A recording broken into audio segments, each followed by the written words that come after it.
J'ai encore reçu 15 mails du boulot aujourd'hui, j'en peux plus. Attends, j'ai peut-être une technique qui pourrait t'aider. Bonjour à tous et bienvenue dans cet épisode du podcast Étudiant optimiste où on parle de méthodes pour être plus productif et mieux dans sa tête. Si ça t'intéresse, je te laisse avec le sujet d'aujourd'hui. L'autre jour, j'ai entendu parler d'une technique, le Pomodoro, je crois. Est-ce que tu sais ce que c'est, toi ? La technique Pomodoro est une technique de gestion du temps qui a été inventée en Italie dans les années 1980 par Francesco Cirillo. Il a eu l'idée pendant ses études en regardant son minuteur de cuisine, qui pour l'anecdote avait une forme de tomate, d'où le nom de cette technique, tomate se disant Pomodoro en italien. La technique utilise donc une minuterie pour diviser le travail en plusieurs intervalles, généralement de 25 minutes, et que l'on appellera Pomodoro, séparés à chaque fois par une pause de quelques minutes. En résumé, au lieu de travailler sans relâche pendant 2 heures, cette méthode va te permettre de mieux structurer ton temps de travail. Et concrètement, qu'est-ce que c'est ? C'est une technique qui se décompose en 4 étapes. La première de ces étapes va être pour toi de choisir soit une tâche, soit un lot de plus petites tâches que tu veux accomplir. Mais attention, la réalisation de ces tâches doit te prendre au moins 25 minutes. Pourquoi 25 minutes ? Parce que c'est la durée d'un Pomodoro. La deuxième étape va être de te concentrer sur et uniquement sur les tâches auxquelles tu auras décidé de t'atteler. Il est important pour cette étape d'éloigner tout ce qui pourrait te distraire et te déconcentrer, comme ton téléphone par exemple. La troisième étape arrive tout de suite après ta séance de travail intensive, prends une pause. 5 minutes, c'est une bonne durée, car elle va te permettre de faire complètement autre chose pendant un court laps de temps, sans oublier ce sur quoi tu es en train de travailler. La quatrième et dernière étape est de reprendre le travail pour une durée, encore une fois, de 25 minutes. Après plusieurs sessions de 25 minutes, n'hésite surtout pas à t'accorder un temps de pause plus important. La pause est également importante pour rester concentré. Et c'est quoi l'intérêt d'utiliser cette technique ? Pourquoi cette technique ? Tout simplement parce qu'elle présente de nombreux avantages, tu vas voir. Premièrement, elle va te permettre d'améliorer ta concentration dans la mesure où elle t'oblige à te concentrer uniquement sur la chose que tu es en train de faire.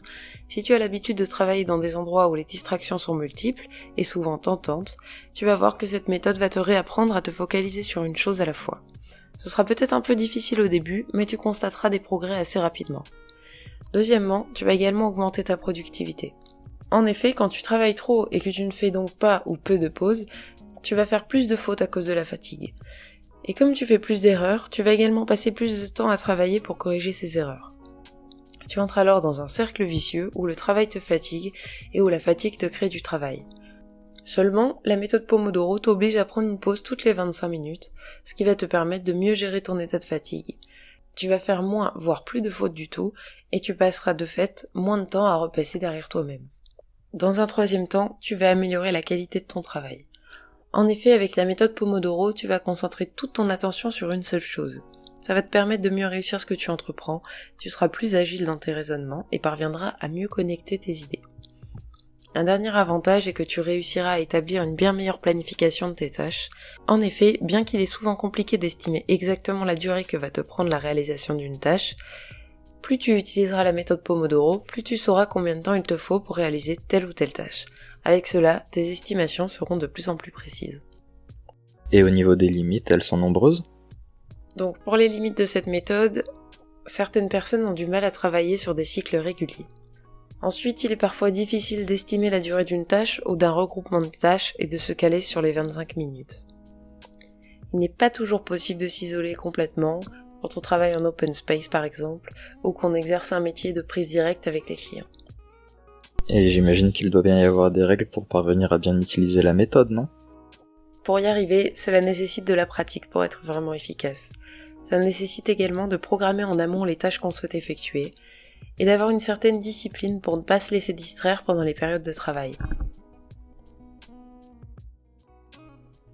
Merci d'avoir écouté cet épisode du podcast Étudiant optimiste. On espère qu'il vous a intéressé. Si c'est le cas, n'hésitez pas à vous abonner, laisser 5 étoiles et à le partager, c'est bon pour le référencement et ça fait toujours plaisir. À bientôt!